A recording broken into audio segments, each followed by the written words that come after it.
Hello children, I hope that you all are doing great and I welcome you all to our English class of class 10. Today we are going to discuss about our unit 6 and the theme of the unit is biodiversity. In this unit, today we will be discussing about our reading C, the tale of three villages.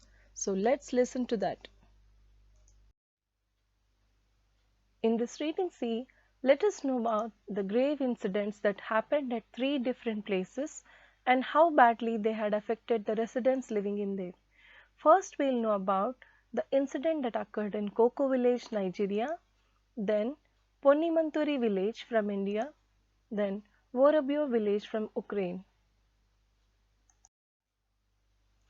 Let's now move to KOKO village and know what happened there.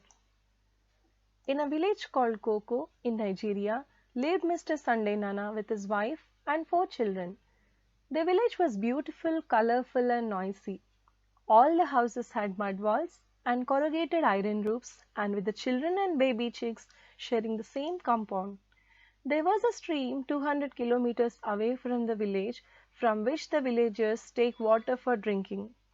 Near to the stream, a large number of drums were lying like a pyramid. The drums were brought there 5 years ago. The chief of the village was bribed to retain them there. Some drums swelled and burst due to the heat and were leaking out due to the baked African earth, and the liquid that came out of them ran into the water stream. A boy from a village, Thomas Ogonio, who studied in the University of Lagos, returned to his hometown. He was examining the drums, wrote things, and then called for a meeting with the villagers. He told them that these drums had poisonous chemicals and had come from Italy. Then Mr. Sunday Nana told that many people died due to the strange disease that they couldn't identify, and even his brother was one among them. Many children were also falling ill. They have asked the government to take care, but neither the government nor the Italy company cleared it.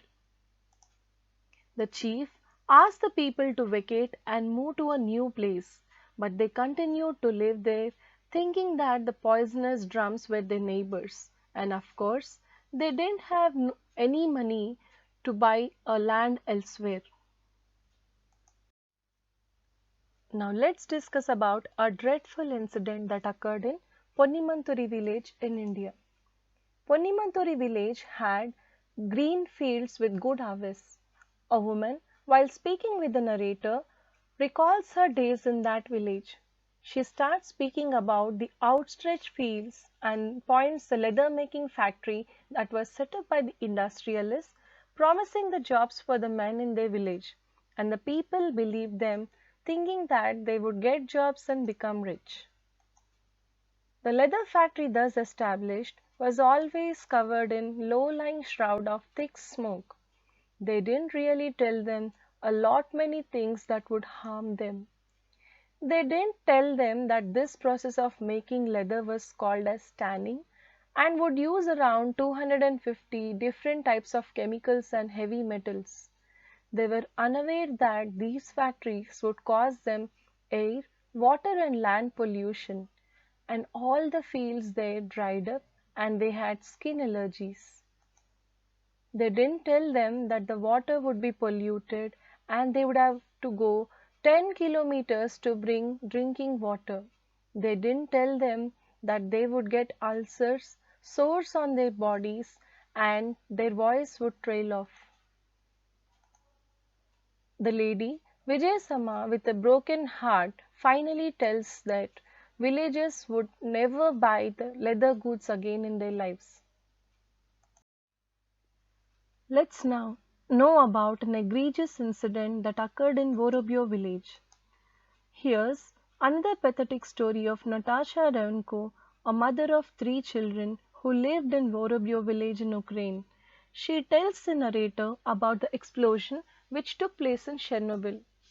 It was on 26th April 1986 Saturday when they heard a loud explosion. The villagers ran out of their houses and saw huge smoke coming out from the nuclear reactor. The dust from the nuclear reactor began to fall. The children were playing outside as it was weekend and a lovely warm day. After 4 days, it was announced that they had to be away from the radioactive dust and had to wash their houses. But by then, it was too late. The woman's children started vomiting after a week. The hair started falling. They couldn't eat, and they had grown thin sores all over their bodies and died after 2 weeks, all three on the same day. After this incident, the people living there were forcibly evacuated, and the village thus became a ghost town. Nothing grew there in the fields. There were no birds or animals. She then boarded a bus marked Moscow along with the narrator and thanked the narrator for coming with her. She was hopeful that she could see the graves of the children and her house sometime in future. Children, do you think that there is any common point in these three incidents that we discussed about which had happened in three villages? Just think. Yes, it's pollution. Yes. You can see here the pictures of air pollution, land pollution, and water pollution.